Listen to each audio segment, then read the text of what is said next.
මේ විදිහට ඔයාලට බලා ගන්න පුළුවන් ඉන්නේ Samsung company විසින් අලුතෙන්ම එයාලගේ flagship බන්ටමේ රිලීස් කරපු Samsung Galaxy S22 ULTRA කියන ස්මාර්ට්ෆෝන් එක.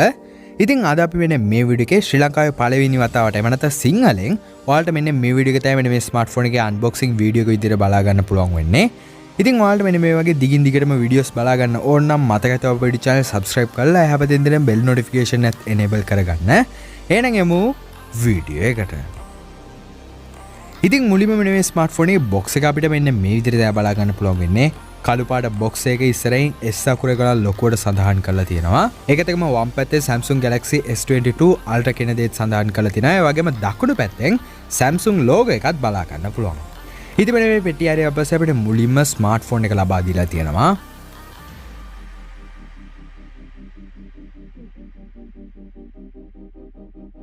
ඒකත් එක්කම paper box packaging එක අපිට ඊළඟට බලා ගන්න පුළුවන්. ඉතින් මේ paper box packaging එක ඇතුළෙම මෙන්න මේ ස්මාර්ට්ෆෝන් එකේ quick guide එක වගේම Type C to Type C cable එක ලබා දීලා තියෙනවා. ඒකත් එක්කම SIM removal tool එකත් මෙන්න මේ packaging එක ඇතුළෙම අපිට බලා ගන්න පුළුවන්. ඉතින් මෙන්න මෙච්චරයි මෙන්න මේ ස්මාර්ට්ෆෝන් box එක ඇතුළේ අපිට ලබා දීලා තියෙන්නේ. ඉතින් මෙතන ඔයාලා හිතා ගන්න ඕන දෙයක් තමයි මේ ස්මාර්ට්ෆෝන් box එක ඇතුළේ අපිට කිසිම විදියකින් charging adapter එකක් බලා ගන්න පුළුවන් හැකියාවක් නැහැ. ඉතින් පැත්තකින් තියපු මෙන්න මේ ස්මාර්ට්ෆෝන් එක අතට ගන්නකොට මෙන්න මේ ස්මාර්ට්ෆෝන් එකේ ප්‍රීමියම්නස් එක අපිට ෆීල් කරගන්න පුළුවන් හැකියාවක් තියෙනවා. ඒකත් එක්කම ඔයාලට දැන් බලා ගන්න පුළුවන් වෙන්නේ Phantom Black කියන වේරියන්ට් එක. ඉතින් මෙන්න මේ පාටත් එක්කම අපිට තව පාටවල් 4කින් මෙන්න මේ ස්මාර්ට්ෆෝන් එක මිලදී ගන්න පුළුවන්. ඒ කියන්නේ සුදු පාට, කොළ පාට, graphite red සහ sky blue කියන පාටත් එක්ක burgundy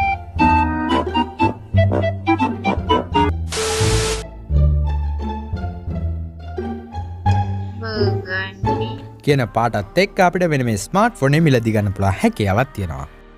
ඉතින් මෙන්න මේ ස්මාර්ට්ෆෝන් එක boot up වෙන්න තියලා මෙන්න මේ ස්මාර්ට්ෆෝන් එකේ physical overview එක ගැන කතා කරනකොට අපිට යටපැත්තේ කොනේම මෙන්න මේ ස්මාර්ට්ෆෝන් එකේ S Pen එක අපිට ලබා දීලා තියෙනවා. ඉතින් මෙන්න මේ S Pen එක ගැන කතා කරනකොට අපිට Note series එකේ බලා ගන්න පුළුවන් වෙන pen එකත් මෙන්න මේ ස්මාර්ට්ෆෝන් එකට ලබා දීලා තියෙනවා. ඉතින් මෙන්න මේ pen එක ගැන අපි විස්තරාත්මකව ඉස්සරහට කතා කරමු. ඒකත් එක්කම අපිට main speaker එක Type C cable එක සහ SIM එක දාන්න පුළුවන් slot එකත් අපිට යටපැත්තෙන් බලා ගන්න පුළුවන්. ඉතින් ඒකත් එක්කම දකුණු පැත්තේ යටින්ම පොඩි රවුමත් එක්ක පොඩි කැලලක් බලා ගන්න පුළුවන්. ඉතින් මේක තමයි 5G band antenna එක තියෙන තැන. ඒකත් එක්කම අපිට ඊළඟට power on කරන බටන් එක සහ volume up and down button එකත් දකුණු පැත්තෙන් බලා ගන්න පුළුවන් හැකියාවක් තියෙනවා. ඉතින් මෙතන බලනකොට ඔයාලට තේරෙනවා ඇති මෙන්න මේ ස්මාර්ට්ෆෝන් එකේ පිටිපස්සේ ගොල්ලන් ගොඩක් ස්ලීක්ලි නිර්මාණය කරලා තියෙනවා. ඒ කියන්නේ ගොඩක් ප්‍රීමියම් ක්වොලිටි එක ලබා දෙන්න ඕනේ හින්දා අර කැමරා බම්ප් එකත් අඩු කරලා ගොඩක් ලස්සනට මෙන්න මේ ස්මාර්ට්ෆෝන් එක ලබා දීලා තියෙනවා. ඉතින් ඒකත් එක්කම අපිට උඩ පැත්තෙන් secondary microphone එක ලබා දීලා තියෙනවා. ඒ වගේම වම් පැත්තේ අපිට කිසිම දෙයක් බලා ගන්න පුළුවන් හැකියාවක් නැහැ. ඉතින් ඒකත් එක්කම මේ ස්මාර්ට්ෆෝන් එකේ පිටිපස්සෙන් අපිට උඩින්ම කැමරා setup එක බලා ගන්න පුළුවන්. ඒකත් එක්කම යටින් Samsung logo එකත් මේගොල්ලෝ ලබා දීලා තියෙනවා.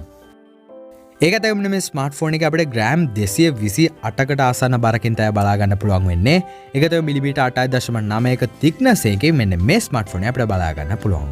ඉතින් ඒ වගේම මේ ස්මාර්ට්ෆෝන් එකේ front and back එක නැත්නම් ඉස්සරහ සහ පිටිපස කියන දෙකම Corning Gorilla Glass Victus Plus කියන protection එකත් එක්ක glass වලින් තමයි මේගොල්ලෝ නිර්මාණය කරලා තියෙන්නේ. ඒකත් එක්කම මේ ස්මාර්ට්ෆෝන් එකේ මැදින් අපිට aluminium frame එකක් ලබා දීලා තියෙනවා. ඒ වගේම අපිට IP68 dust and water resistant පහසුකමත් ලබා දීලා තියෙනවා. ඉතින් මෙන්න මේ පහසුකම ලබා දීලා තියෙන හින්දා මීටර් 1.5ක වගේ ගැඹුර යටට පැය භාගයක් කාලයක් වෙනකන් මෙන්න මේ ස්මාර්ට්ෆෝන් අපිට කිසිම ප්‍රශ්න නැතුව තියාගන්න පුළුවන් හැකියාවක් තියෙනවා. එහෙනම් දැන් අපි මෙන්න මේ ස්මාර්ට්ෆෝන් එක setup කරගමු. ඉතින් normal smartphone setup කරන විදියටම මේ ස්මාර්ට්ෆෝන් එක setup කරනකොටත් අපිට security එක වැඩි කරන විදිය fingerprint එකක් හෝ face unlock පහසුකම දාගන්න කියලා මේගොල්ලෝ suggest කරනවා. ඉතින් මෙතන කියන්න ඕන දෙයක් තමයි මේ ස්මාර්ට්ෆෝන් එක අපිට in-screen fingerprint sensor එක තමයි ලබා දීලා තියෙන්නේ.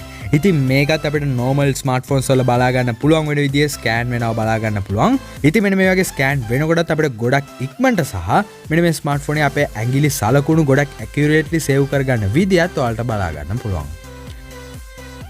ඉතින් මේ S Pen එක ගැන කතා කරනකොට අපිට normal Note series එකේ බලා ගන්න පුළුවන් වෙන pen එකමයි මෙන්න මේ ස්මාර්ට්ෆෝන් එකටත් ලබා දීලා තියෙන්නේ.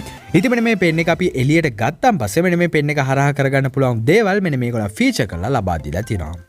ඒ කියන්නේ මුලින්ම අපිට smart select එහෙම නැත්නම් අපිට ඕනම දෙයක් මෙන්න මේ pen එක හරහා drag and drop කරලා select කරගන්න පුළුවන් හැකියාවක් තියෙනවා. ඒකත් එක්කම translate එහෙම නැත්නම් මොකක් හරි වචනයක් අපිට දන්නේ නැත්නම් අන්න ඒක select කරලා අපිට සිංහල භාෂාවට උනත් හරවලා බලා ගන්න පුළුවන්. ඒකත් එක්කම ඊළඟට pen to text. එහෙම නැත්නම් අපි අඳින දේ අන්න ඒ වගේම text එකක් විදියටත් මේක convert කරලා ලබා දෙනවා. ඒකත් එක්කම ඊළඟට අපිට air selection. උදාහරණයකට අපි group photo එකක් ගන්න අවස්ථාවේදී මෙන්න මේ S Pen එකේ තියෙන button එක click කරලා ඕනම picture එකක් දුරකින් උනත් capture කරගන්න පුළුවන්. ඉතින් මුලින්ම මෙන්න මේ ස්මාර්ට්ෆෝන් එකේ ඩිස්ප්ලේ ගැන කතා කරනකොට අපිට අඟල් 6.8ක dynamic AMOLED 2X කියන ඩිස්ප්ලේ එකක් ලබා දීලා තින්නේ. ඉතින් මෙන්න මේ ඩිස්ප්ලේ එක අපිට HDR10+ support එක සහ 120Hz refresh rate එකත් බලා ගන්න පුළුවන්. ඉතින් මෙන්න මේ ස්මාර්ට්ෆෝන් එකේ ඩිස්ප්ලේ quality ගැන කතා කරනකොට Samsung ලගේ ඩිස්ප්ලේස් ඔයාලා මේනකොටත් use කරලා තියෙනවා නම් දන්නවා ඇති. range එකේ තියෙන හොඳම ඩිස්ප්ලේස් තමයි මෙන්න මේ Samsung smartphones වල බලා ගන්න පුළුවන් වෙන්නේ. ඉතින් අන්න ඒ විදිහටම මෙන්න මේ ස්මාර්ට්ෆෝන් ඩිස්ප්ලේ එකත් අපිට ගොඩක් හොඳ ක්වොලිටි එකෙන් බලා ගන්න පුළුවන්. ඒකත් එක්කම මේ ස්මාර්ට්ෆෝන් එක අපිට පොඩ්ඩක් දෙපැත්තෙන් කර්ව් වෙලා තියෙනවා බලා ගන්න පුළුවන්. ඉතින් මේකත් මෙන්න මේ ස්මාර්ට්ෆෝන් ඩිස්ප්ලේ එකේ සහ මෙන්න මේ ස්මාර්ට්ෆෝන් එක අතේ තියාගෙන ඉනකොට ප්‍රීමියම්නස් එක තවත් වැඩි කරනවා. ඒකත් එක්කම අපි කලින් කතා කරමු මේ ස්මාර්ට්ෆෝන් ඩිස්ප්ලේ එක 120Hz refresh rate එකත් එක්ක තමයි බලා ගන්න පුළුවන් වෙන්නේ කියලා. ඉතින් මෙන්න මේ 120Hz refresh rate එක අපිට ඕන නම් 60Hz වලටත් දාලා use කරගන්න පුළුවන් හැකියාවක් තියෙනවා. මේකත් එක්කම අපිට adaptive refresh rate option එකත් මෙන්න මේ ස්මාර්ට්ෆෝන් එකේ ලබා දීලා තියෙනවා. ඉතින් අන්න ඒ කියන්නේ මෙන්න මේ ස්මාර්ට්ෆෝන් ඩිස්ප්ලේ එක අපිට adaptive විදියට උදාහරණයකට අපි Facebook application use කරනවා නම් Facebook application එකේ 60Hz refresh rate එකක් ඕන කරන අවස්ථාවේදී මෙන්න මේ ඩිස්ප්ලේ එක 60Hz refresh rate එකක් විදියට තමයි වැඩ කරන්නේ. ඒක තමයි ඔයාලා high end game එකක් එහෙම නැත්නම් ගොඩක් high quality game එකක් play කරන අවස්ථාවේදී ඔයාලට 120Hz refresh rate එකක් ඕන කරනවා නම් අන්න ඒ අවස්ථාවන්හි මෙන්න මේ ඩිස්ප්ලේ එකට 120Hz refresh rate එකක් ලබා දෙන්න පුළුවන් හැකියාවක් තියෙනවා. ඉතින් ඒකට මේ ස්මාර්ට්ෆෝන් එකේ තියෙන screen resolution එකත් අපිට HD+ ආය full HD+ වගේම WQHD+ එහෙම නැත්නම් උපරිම වශයෙන් 1440p resolution එකේ මෙන්න මේ ඩිස්ප්ලේ එක අපිට use කර ගන්න පුළුවන් හැකියාවක් තියෙනවා. ඉතින් මෙන්න මේ ස්මාර්ට්ෆෝන් එකේ ලබා දීලා තියෙන fingerprint scan එක හරහා අපිට ගොඩක් ඉක්මනට මෙන්න මේ ස්මාර්ට්ෆෝන් එක unlock කරගන්න පුළුවන් හැකියාවක් තියෙනවා. ඒකත් එක්ක මෙන්න මේ ස්මාර්ට්ෆෝන් එකේ තියෙන screen එක off වෙලා තියෙන අවස්ථාවේදී එහෙම නැත්නම් කළු පාටට මෙන්න මේ screen එකේ තියෙන අවස්ථාවේදී උනත් අපේ ඇඟිල්ල තිබ්බන් පස්සේ automatically මෙන්න මේ ස්මාර්ට්ෆෝන් එක unlock වෙනවා වලට බලා ගන්න පුළුවන්. ඒකත් එක්කම ඊළඟට මෙන්න මේ ස්මාර්ට්ෆෝන් එකේ තියෙන ගොඩක් විශේෂත්වයට පත් වෙන දේ. එහෙම නැත්නම් කැමරා setup එක ගැන කතා කරනකොට අපිට විශේෂයෙන් කැමරාස් 4ක් බලා ගන්න පුළුවන්. megapixel 108ක wide sensor එකක් එහෙම නැත්නම් main sensor එකක්, megapixel 10ක periscope telephoto lens එකක්, megapixel 10ක telephoto lens එකක් සහ megapixel 12ක ultra wide sensor එකක් මෙන්න මේ ස්මාර්ට්ෆෝන් එකේ පිටිපස්ස කැමරා සිද්ධිය මේගොල්ලෝ ලබා දීලා තියෙනවා. මේක තමයි මේගොල්ලෝ ලබා දීලා තියෙන megapixel 12ක ultra wide sensor එක අපිට degrees 120ක field of view එක කරා photos capture කරගන්න පුළුවන් හැකියාවක් තියෙනවා. ඉතින් මෙන්න මේ ස්මාර්ට්ෆෝන් එක අපිට 10x දක්වා optically zoom කරගන්න පුළුවන් හැකියාවක් තියෙනවා. ඒ කියන්නේ digital zoom එකක් නැතුව අපිට optically zoom කරගන්න පුළුවන් හැකියාවක් තියෙනවා.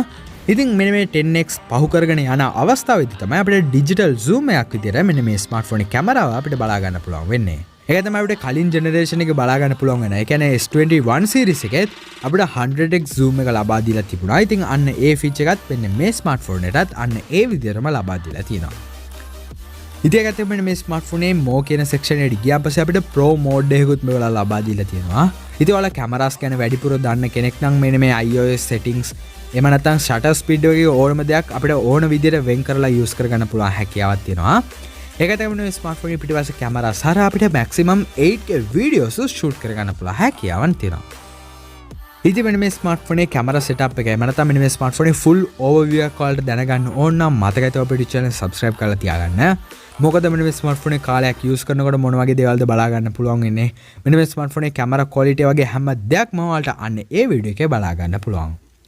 ඉතින් අන්න ඒ වීඩියෝ එක මිස් නොකර බලා ගන්න ඕන නම් දැම්ම subscribe කරලා හැපැත්තේ තියෙන bell notification එකත් enable කරගන්න. ඉතින් ඊළඟට මෙන්න මේ ස්මාර්ට්ෆෝන් එකේ chipset එක එහෙම නැත්නම් platform එක ගැන කතා කරනකොට අපිට මෙන්න මේ ස්මාර්ට්ෆෝන් එකේ chipset variants දෙකක් හරහා මිලදී ගන්න පුළුවන්.